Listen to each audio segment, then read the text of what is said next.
and Felix used to deliver.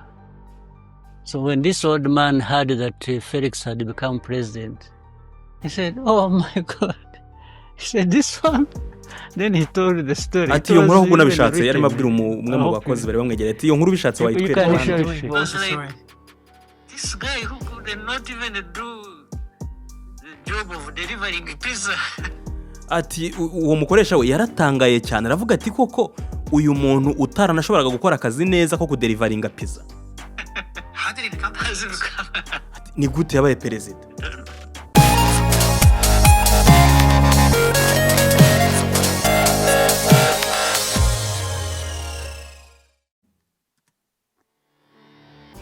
When was the last time you spoke privately, if you can share with us, to President Felix? This must have been 2021. Oh wow, it's been a long time.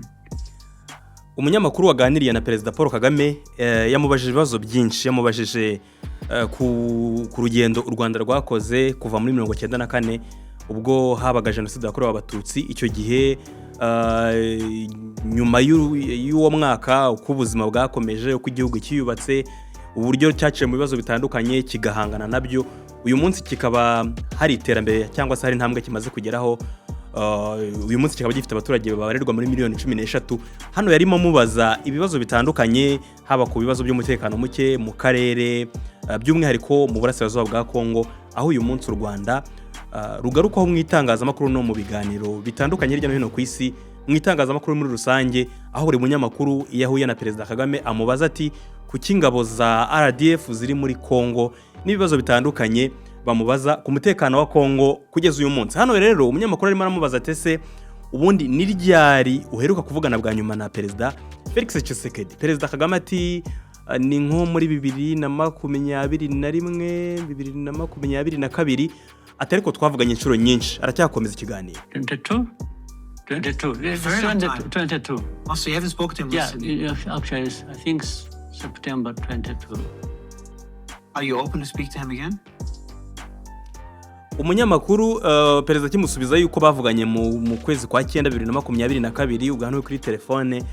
Atese ubu ngubu uwumva ubohotse ku buryo mwakongera kuvugana mu buryo bwihariye. Perezida Kagame arasubiza, I'm not opposed to speaking to him, but we have to be saying things that matter to the two countries and that are geared towards addressing the problems. Ati giye ntabwo nanze kuvugana nawe, ntabwo nanze kuganira nawe, gusa icy'ingenzi twaba tuvugana ibintu by'ingenzi ku bihugu byombi, tukavuga mu buryo bw'eriyo tuganira ku bibazo bihari. I have no problem. Giye nta kibazo mfitanye nawe. But making deals with Tshisekedi is... Making deals with what? With Tshisekedi, with Felix? It's very difficult. It's the most difficult thing. Atari ko icyo nakubwira nuko kugira icyo ukorana na Tshisekedi. Umunyamakuru ntiyahise yumva neza ko Kagame arimo aravuga Felix Tshisekedi. Iri zina rya Tshisekedi ntabwo uyu munyamakuru riza cyane mu mutwe we. Ati yego, ati Tshisekedi gukorana nawe cyangwa se kugirana nawe deal nibyo bintu bya mbere bigoye kwisi bibaho. The most I am just challenging anybody. I want to see anybody who has made a deal with him and he would say you are telling lies. I would want to see that. Ati kindi kandi ndashaka ko niba hari umuntu wakoranye deal cyangwa se wagize ikintu akorana na Tshisekedi akaba ari marandeba none ahangaha akaba yavuga yuko ndimo ndabeshya, ndashaka kubona ibyo bintu. Uwo muntu azi neza ko nawe Tshisekedi gukorana nawe bitoroshye. On the contrary, I have dealt with him. I know. You say you agree something, just as he steps out the door. So it's an issue of leadership. Out of the room. It's completely either forgotten, changed, or so we will say, no, we didn't say that. Perezida Kagame terega nakoranye nawe ibintu byinshi, uvugana nawe muraganira mugapanga ikintu atariko yamara gusohoka aho ngaho biswati bihita bihinduka ibyo mwavuganye cyangwa se ahubwo ati ibyo ntabyo twigeze tuvuga, ibyo ntabwo twigeze tubikomoza. Association of leadership. Yes. Ati rero ubwo ni ikibazo cy'imiyoborere. Perezida Kagame ati yego.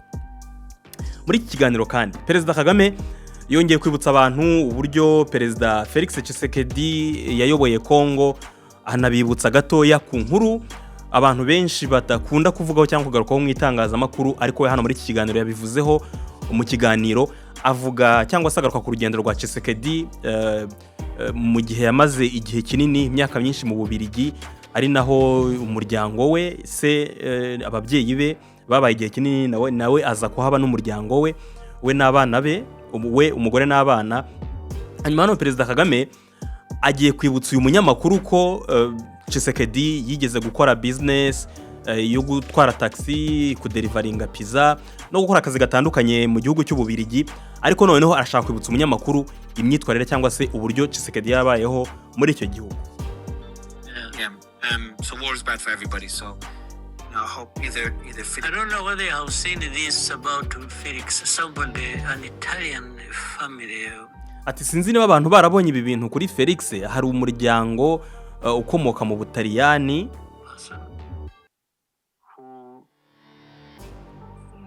Felix spent many years in Belgium. Turabizi neza ko Felix yamaze imyaka myinshi cyane muri Belgique. He was a taxi driver. Umunyamakuru ati yari umushoferi wa taxi. Kagame ati yego. Taxi driver, he was many things of that kind. Ati yari umutaximan ariko yakoraga n'ibindi bimeze nk'ibyo ngibyo. But even with a very bad reputation. Ariko yari afite ibyitwarire mibi. The man who employed him, an Italian family, and the man now.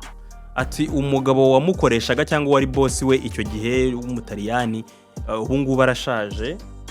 Who employed him, he was delivering. The man has a shop, a pizza shop. Uwo mugabo cyangwa se uwo mukoresha we yari afite business yo gucuruza pizza. And Felix used to deliver. So when this old man heard that Felix had become president, he said, "Oh my God." He said, "This one." Then he told the story. It was even written.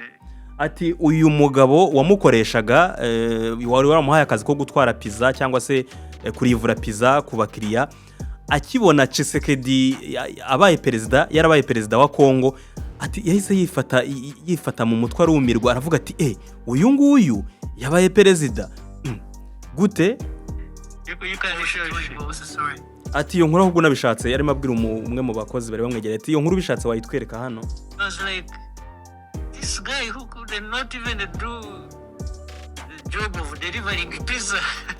Ati uwo mukoresha we yaratangaye cyane, aravuga ati koko uyu muntu utaranashoboraga gukora akazi neza ko kuderivaringa pizza. How did he become president? Ni gute yabaye perezida? So the conclusion that I came to with my limited knowledge is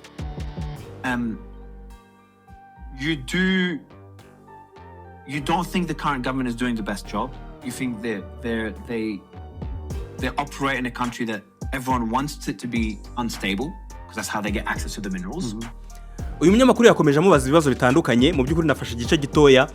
Yamubwiye ati uramira bivuga neza ko ubuyobozi buhari uyu munsi muri Congo butabasha gukora akazi neza.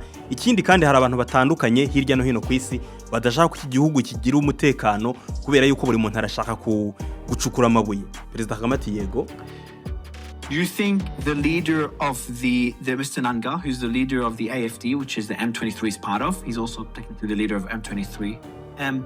He could become a better leader than the current president.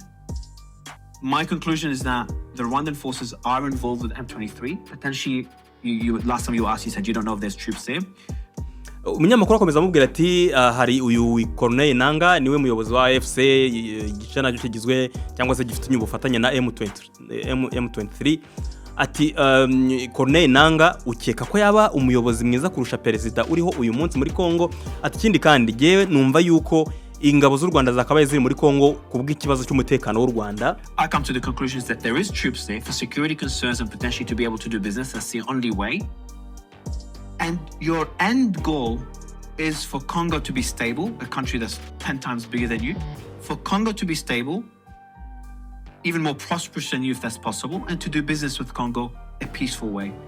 But you're not able to reach a path to that. Umunyamakuru yakomeje amubaza ati nkeka ko uharanira ko Congo yakabaye ari igihugu gitekanye kugira ngo ubuhahirane no kugira ngo ibintu bigende neza mu gihugu. Congo igomba kuba itekanye, igomba kuba ifite ituze, abaturage bameze neza ndetse n'igihugu kibanye neza n'ibihugu by'ibituranyi. Ati ukeka ko ari gute umutekano wagaruka muri iki gice mu gihe byananiranye, amahanga yarabinaniwe, MONUSCO ihamaze imyaka 24 n'ubundi buryo bwagiye bushyirwaho bwo kugarura amahoro mu burasirazuba bwa Congo. Wumva ari nk'iki cyagarura amahoro muri Congo? You've kind of summarized things quite well, but let me also try to say this.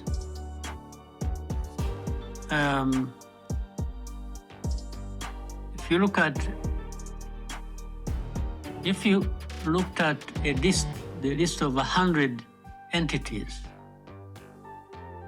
100 from wherever, China, Europe, US, Canada, and so on.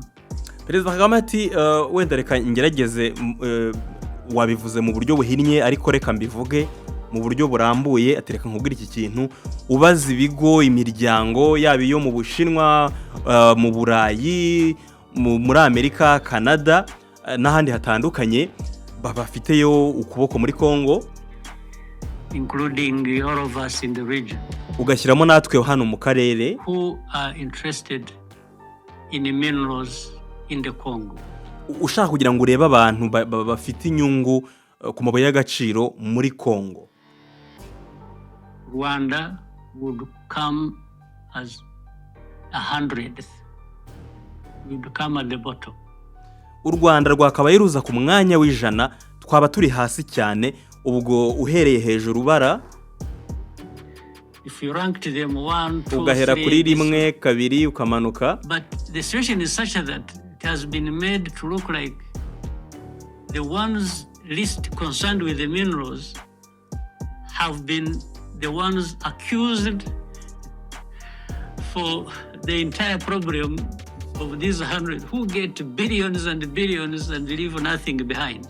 Ati ikibazo nuko abadashishikajwe cyangwa se abadafite inyungu na nkeya mu mabuye y'agaciro ya Congo aribo uyu munsi bitirirwa ibibazo byose biri muri Congo, mu gihe hari abandi bakuyeyo za miliyari na miliyari bakagira ntihagire ikintu na kimwe basigayo. Uyu munsi ikibazo bakaba bakegeka ku batagira ikintu na kimwe bavana muri Congo. So Rwanda has come to be the ones to absorb it. Ati kugeza uyu munsi u Rwanda nirwo begetse ibibazo byose. So that is to absorb all the blame. Ati igisebo cyose rero bagishyize ku Rwanda. All the blame. Ati yego igisebo cyose bagishyize kuri twebwe. Because those that whole line up to the 99s are the people who have the power of the media, of everything. And for them, they're also benefiting from the bad politics. Ati twebwe nkuko bikubwiye twaba turi ku mwanya w'100 uramutse utondetse uhereye kuwa mbere kugeza ku w'100, twaba turi hasi cyane. Ariko ibyo bihugu bindi cyangwa iyo miryango yindi, izo entities 99 nizo zifite imbaraga, bafite itangazamakuru, ikindi kandi bungukira mu kuba hari politiki mbi muri Congo. And most of these people probably have a share in the companies formed together with Tshisekedi or President Felix. Yes. Ati ikindi kandi aba bantu bose wumva bafite imbaraga, abangaba bungukira muri Congo, bafite imigabane mu bigo byashinzwe ku bufatanye na Perezida Tshisekedi wa Congo. Okay. So that is one. Icyo ni kimwe. So our problem is not minerals. Ikibazo cyacu ntabwo ari amabuye y'agaciro. It has nothing to do with minerals. Ntabwo kitureba na gatoya.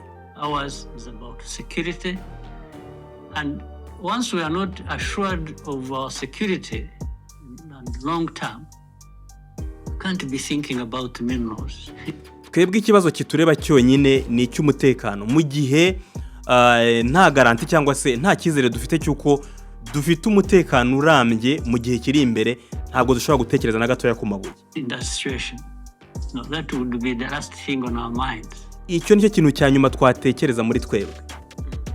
Now, noneho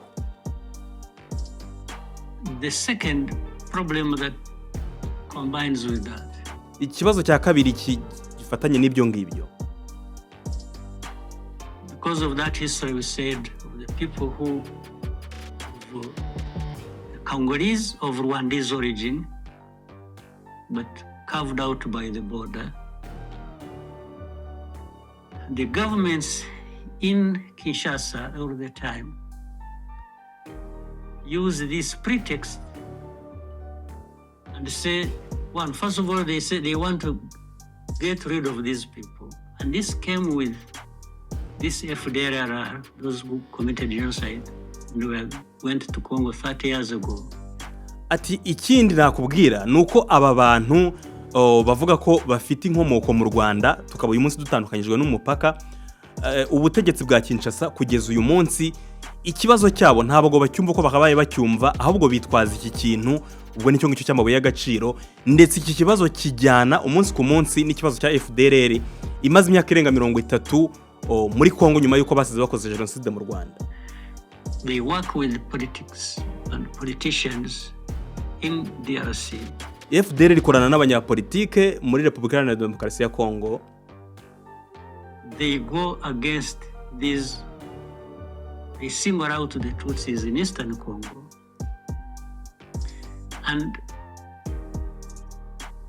they cause them problems, but they want to cause them problems and eventually cause problems to Rwanda. Ati is FDLR n'ubufatanye n'abanyapolitike batandukanye muri Congo bahora bafite ikibazo kuri aba batutsi bari mu burasirazuba bwa Congo, ndetse iteka umunsi ku munsi bahora babaremaho ibibazo barema kuri aba bantu bo mu burasirazuba bwa Congo, ni nako barema ibibazo ku Rwanda. Now, these are things we have discussed with everyone, whichever government that has come to Congo since after Mobutu. Iki kibazo kandi twakiganiriye na guverinoma zose uhereye kuba perezida bayoboye Congo nyuma ya Mobutu. So that includes Kabila, the one that you've helped get into power, and his son.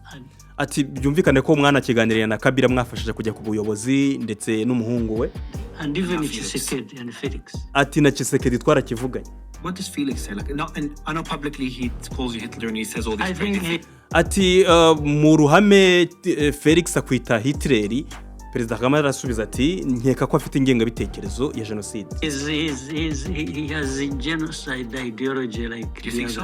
Is that extreme? I think so. Ati ukeka ko ari umuheza nguni, ati yego niko bimeze. He is. Have you spoken to him privately? I have spoken to him like 100 times before these problems.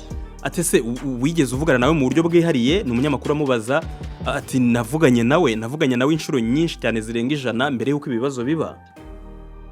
Was there any common ground like you could? Was there any? Yeah, we discussed even when he became president. But ati twarabivuganye kuva abaye perezida. By the way, I don't mind how he became president. Ariko ntago bindeba ukuntu yabaye perezida. He was not elected. Ntabwo yigeze atorwa. Both times. Inshuro ebyiri zose. The first time he was handed over power by Joseph. Yes. Bwa mbere yahawe ubuyobozi bwo kuyobora Congo, yahawe ubuyobozi na Joseph Kabila, perezida Kagame yego. There's no question about it. Nta nubwo myibazaho, ntabwo binandeba. The second, he just declared himself, and that was it, and told everybody to shut up, and that's what happened. Ati kindi kandi kuri manda ya kabiri kurikiyeho yafashe umwanzuro avuga ko abaye perezida, abantu bose barabacecekesha, ni gutyo byagenze. So, but that's not my problem. Ariko icyo ngicyo si ikibazo cyane na gatoya. It is a problem I think Africa has bigger problems than getting to democracy. But when you look at it, let's go back to UN a bit again. Reka ngaruke gatoya kuri UN. The UN has been there now for about 24 years. UN imaze muri Congo imyaka 24 uyu munsi. Has been in Congo. UN. Even currently it is there. Kugeza uyu munsi UN iracyari muri Congo. They have had about 17 to 18,000 peacekeepers, so-called, in that place from different countries. Bohereje ibihumbi n'ibihumbi by'abasirikare kugira ngo bajye kugarura amahoro muri Congo. Well, some from Latin America, abo muri Amerika y'Amajyepfo, South Africa, abo muri Afrika y'Amajyaruguru, muri Aziya, ibice bitandukanye by'isi. They have spent, if you calculate the amount of money ubaze neza mission bakoresheje amafaranga over that period of muri icyo gihe kingana gutyo cy'imyaka igera muri 24 bakoresheje miliyari 40 z'amadolari kugeza ubu ngubu. Now, the question number one is, ikibazo nibaza none ahangaha ni kimwe. What did they actually come to do? Ese mu by'ukuri baje gukora iki muri Congo? To keep peace? Kugarura amahoro? Ayahe mahoro? To bring peace? Kuzana amahoro? Which peace have they brought? Naye mahoro baze? To solve the problem concerning Rwanda. Gukemura ibibazo birimo n'umutekano w'u Rwanda bimaze imyaka 30 nta kintu na kimwe bakoze. Ikintu kimwe bakoze gifitanye isano n'ibi bintu. They have over time repatriated some FDLR and their families. Rimwe na rimwe bagiye bacyura abarwanyi ba FDLR ndetse n'imiryango yabo. Back to Rwanda. Bagaruka mu Rwanda. Ibiranditse biri ahantu hose. Ibindi ntabyo nzi. So why are they there in your opinion? This is the whole thing. Umunyamakuru atese kuki bahari? Crookedness of the whole international system we are talking about. Ati ni ikikwereka nyine uburyo umuryango mpuzamahanga ubogama muri iki kibazo. So essentially there's so many, as you said earlier, there's so many hands in the pot when it comes to Congolese minerals that they so Umunyamakuru atariko nkeka ko nkurikije ukuntu bivuze harimo amaboko menshi ku mabuye y'agaciro ya Congo. The only and then non-governmental hands, yes, or governmental as well. Umunyamakuru atariko nkeka ko ubwo hariyo na za guverinoma, ONG n'ibigo bimwe na bimwe. Perezida Kagame ati some smaller governments, but it's a lot of private companies, yes. Ati n'ibyombi bivuze ngo hariyo imiryango yigenga, ibigo za leta n'abandi batandukanye. Very much governmental, even those governments from outside. Ati harimo na za guverinoma zo hanze. So they create something.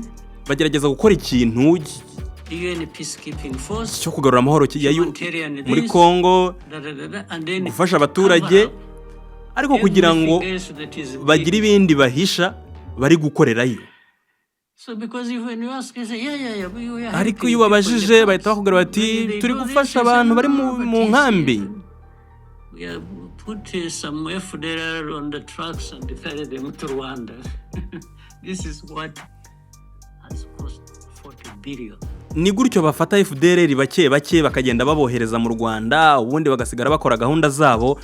Ni cyo ngicyo cyatumye bamara imyaka 24 bakakoresha miliyari 40 z'amadolari kugeza uyu munsi. And on top of that, tens of thousands of lives as well. Nyamakuru atariko hari n'ibihumbi bitabarika by'abantu bahapfira. Perezida Kagame ati yego. But if you ask them, you say, what security did you bring to Rwanda concerning them relating to FDLR? There's nothing. Ariko babajije utese mu gihe mumaze cyose niki mwakoze kugira ngo ikibazo cya FDLR n'u Rwanda gikemuke? Bagusubiza ko ntacyo wabona rwose. That's why they are still there. That's why they were being brought into the country, those who were captured doing this fighting. Ni nayo mpamvu ubona nyine nejo bundi abo bafatiye ku rugamba hari abo bagaruye mu Rwanda. Just 2-3 days ago. Mu minsi 2-3 ishize iki kiganiro mu byuko ko ntabwo ari ikiganiro bakoze uyu munsi cyangwa se muri iki cyumweru bagikoze mu minsi yashize ubwo abarwanyi ba M23 bafataga umujyi wa Goma. I heard the last few days there's a general that was part of the that is the one I told you who killed my own aunt. Umunyamakuru atariko numvisemo n'umujenerali ejo bundi mu ba FDLR batashye. Perezida Kagame ati yego uwo ngo ni wandi nakubwiye wanyiciye mama wacu. I didn't know she was also royalty. Ahubwo ntabwo nari nzi yuko uriya mubyeyi ari uwo mu bwami. Yeah, she was. Perezida Kagame ati yego. She's a cousin sister to my mom. Yego yari ni mubyara wa mama wanjye. Okay, so based on what you've said so far, I try to always kind of put myself in your shoes. Obviously, it's a lot harder than it sounds. But your solution would be to support a group that could either create it. Umunyamakuru akomeza amubaza ati ku bwanjye ndamutse nishyize mu nkweto zawe numva yuko usa naho wasigaranye obusimwe yo gushyigikira umutwe witwaje intwaro kugira ngo amahoro cyangwa se umutekano ku mipaka yawe agaruke nibwo buryo bwonyine wasigaranye. Let me tell you this. Perezida Kagame ati reka nkubwire iki kintu. We have been demanding for years and we'll keep doing so until we get it. Ibi bintu twabisabye imyaka myinshi kandi tuzabikora kugeza igihe tuzabibonera. Our borders this time with and particularly with DRC. Imipaka yacu by'umwihariko na Congo igomba gutekana kandi sirabizi. Isi yarabyirengagije kandi ntabwo ibi ngibi tubidiskitaho. Umunyamakuru atari ko bisa naho nta bundi buryo usigaranye. That's what it means. Ati ibi nicyo bisobanura. And we have but by the way, let me say something else. Reka nkubwire ikindi kintu. This fighting that started 3 years ago. Iyi ntambara ubona yatangiye mu myaka 3 ishize. Did not start with Rwanda. Yatangiriye mu Rwanda. Those guys who started the fighting did not. Abatangiye kurwana ntibavuye mu Rwanda. Urimo uravuga M23 ati yego. The problem was there in 2012. Ikibazo cyabo cyari gihari 2012. The problem came back 10 years after. Ikibazo kigarutse nyuma y'imyaka 10. Nta muntu numwe wigeze uvuga ikibazo cyabo yaba Kinshasa cyangwa undi muntu wese. Kandi abo nibo baje kurwana. The way it is brought, the way Rwanda is brought. Ariko uburyo bagihirikiye ku Rwanda. Is by saying these are Tutsis. N'ahandi bavuga bati aba ni abatutsi. Urabibona? It's like wanted to finish them. Ni nkaho bashaka ko babamara cyangwa se bakabohereza mu Rwanda ubundi bakabaha amahoro muri Congo cyangwa bakabica bakabamara bose. Ibyo ntibyabaye na gatoya. Ibyo binaniranye bahise bavuga yuko kuba bananiwe kubica u Rwanda ni rwatumye bigorana.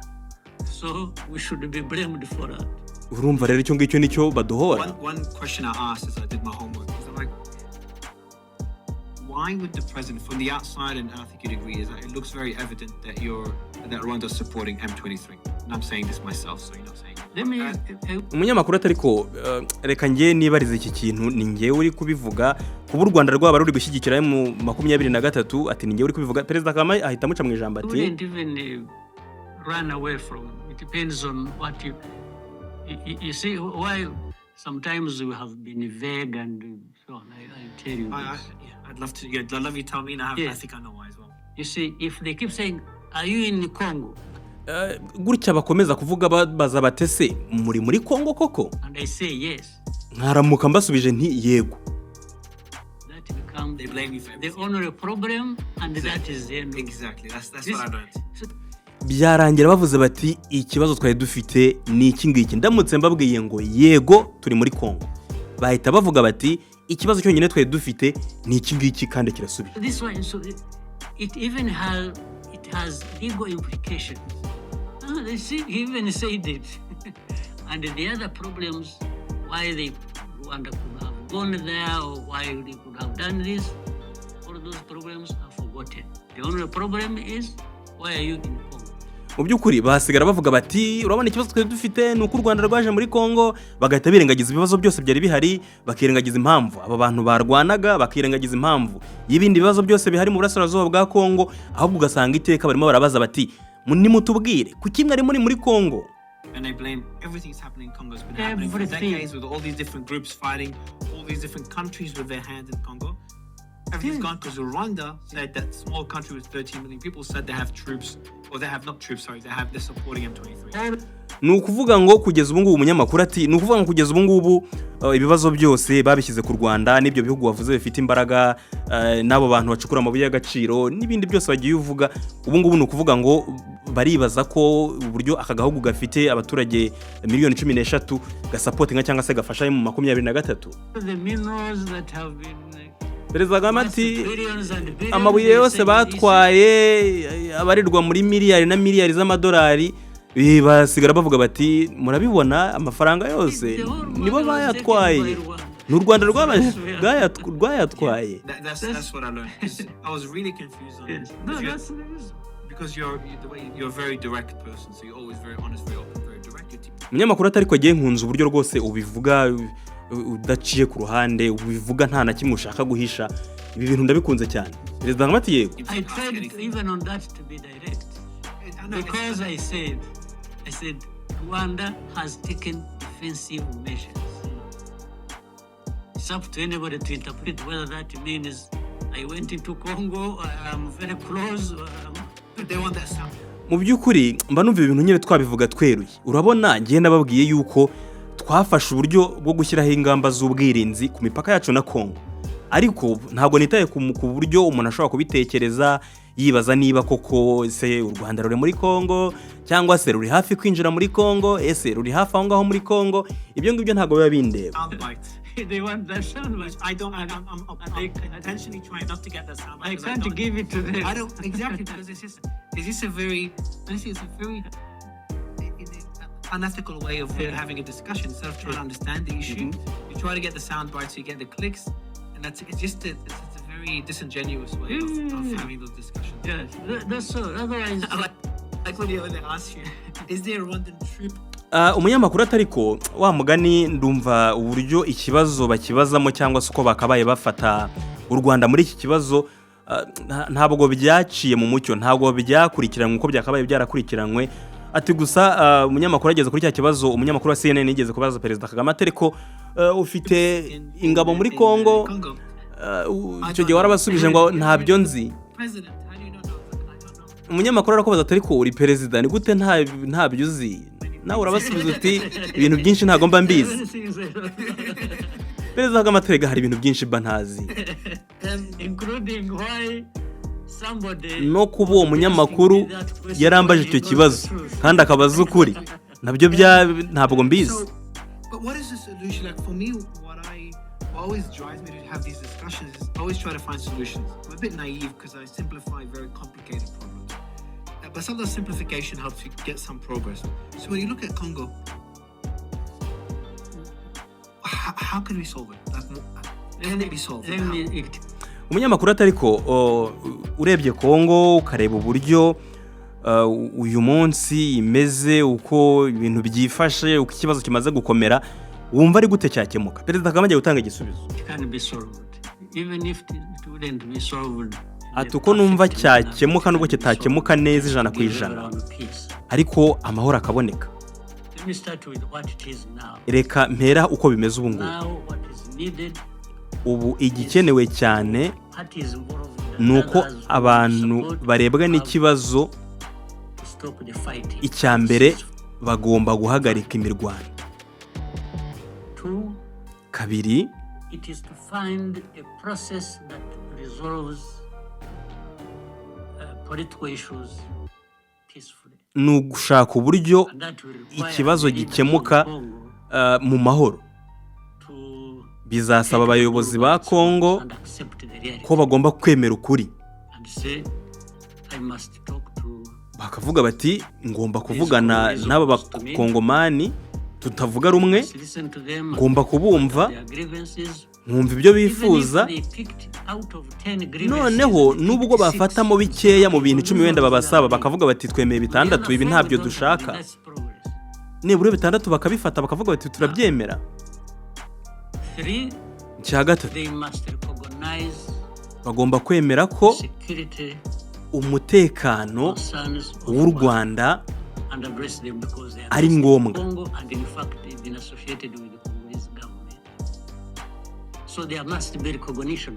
Icyo bagomba kucyemera ko umutekano w'u Rwanda ari ngombwa. Ibindi byazanye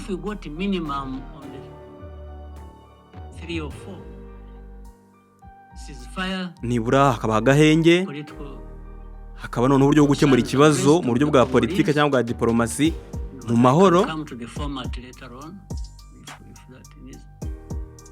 Noneho hakaba uburyo batekereza neza ko umutekano w'u Rwanda nawe ari ngombwa. Ibyo byo ntabwo tugomba kubiganiraho rwose. What does he say? Like he has no incentive to.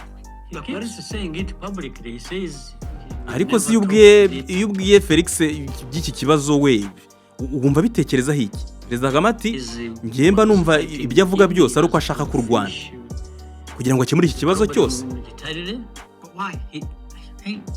Umunyamakuru ati ariko se kubera iki nyine ashaka gukoresha imbunda? Perezida Kagame ati ntabwo mbizi, For what is in his head or ntabwo nzi biri mu mutwe we cyangwa ibitarimo, can't be responsible for ntabwo that. agiye nshobora kubazwa ibiri mu mutwe we cyangwa ibitarimo.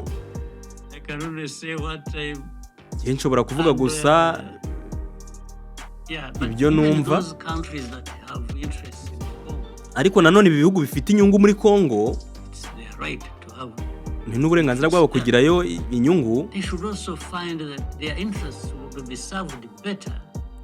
ni uburenganzira bwabo kugirayo inyungu, ariko nanone barebe ngo ni gute twagira inyungu muri iki gihugu, nanone ibintu bikaba biri ku murongo, ibintu bikagenda neza By solving these problems and in this manner.